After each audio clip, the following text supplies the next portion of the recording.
Et salut tout le monde, c'est Petit Ninja. Aujourd'hui on se retrouve pour une vidéo donc colis, puisque j'ai reçu ce petit colis que vous voyez là, tout simplement pour vous montrer ce que j'ai pris. C'est des petites peintures au bicolore que j'ai commandées sur un site que je vous conseille vivement si vous le connaissez pas, qui s'appelle Multirex. Et c'est un site internet qui vous propose pas mal d'articles de maquettisme, entre autres les peintures, des kits et des accessoires.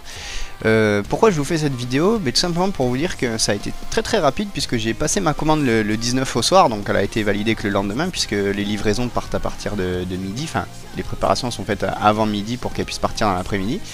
Donc du coup c'est comme si j'avais commandé le 20 au final. Donc ça a été pris en charge le 20, ça a été expédié le 20 et on est aujourd'hui donc le 22 et vous voyez que le colis est là, il était dans la boîte aux lettres tout à l'heure. Donc c'est assez intéressant. Si vous avez besoin de vous réapprévisionner rapidement, mais ce site là est quand même assez rapide. Donc on va regarder ça de suite. Hop. Hop. Et logiquement on devrait trouver des jolies petites peintures au bicolore. Je découvre en même temps que vous, c'est la première fois que je commande chez eux. Donc on a du papier bulle pour protéger. Donc ça c'est bien foutu. Du papier au milieu.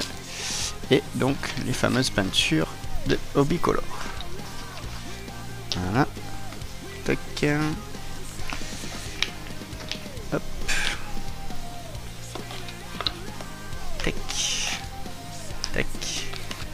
Et voilà. Hop. Avec un récapitulatif facture, un papier. Voilà. Alors. Donc là j'ai pris donc plusieurs références chez Obicolor pour changer un peu de Tamiya, puisque Tamiya ils ont quand même moins de références au niveau des couleurs et puis souvent des couleurs assez bizarres et qui collent pas trop au Gundam quoi. Et c'est vrai que les Obicolor sont quand même beaucoup plus proches des références de couleurs de nos kits Bandai. Alors je vais les mettre comme ça plutôt, on les verra mieux. Tac. Voilà, et voilà. Donc qu'est-ce que j'ai pris comme couleur?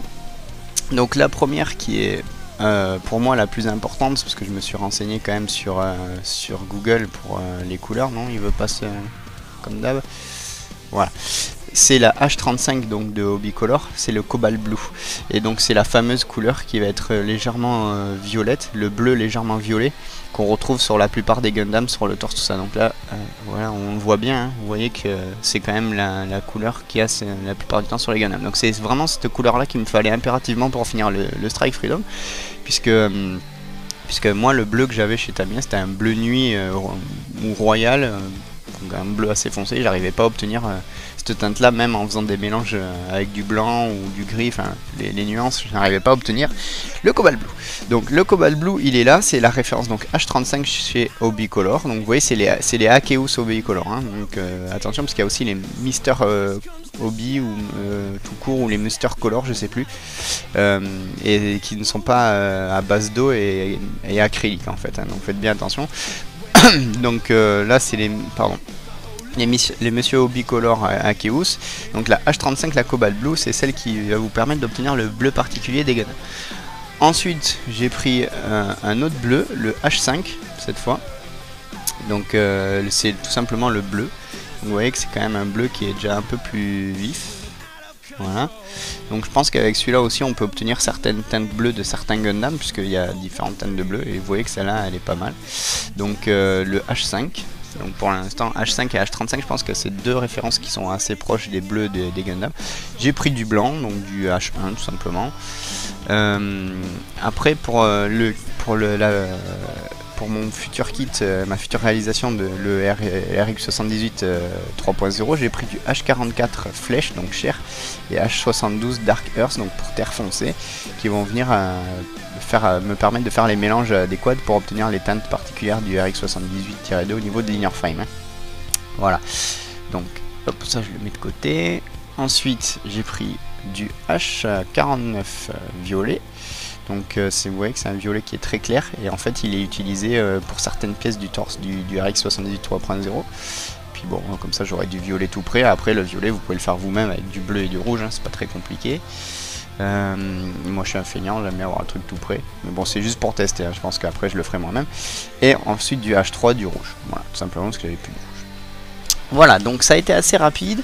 Les peintures sont pas très chères, c'est de l'ordre de 2,25 € le pot, si je dis pas de bêtises. Je vais vous lire ça, je dois avoir le récapitulatif là dans ma petite enveloppe.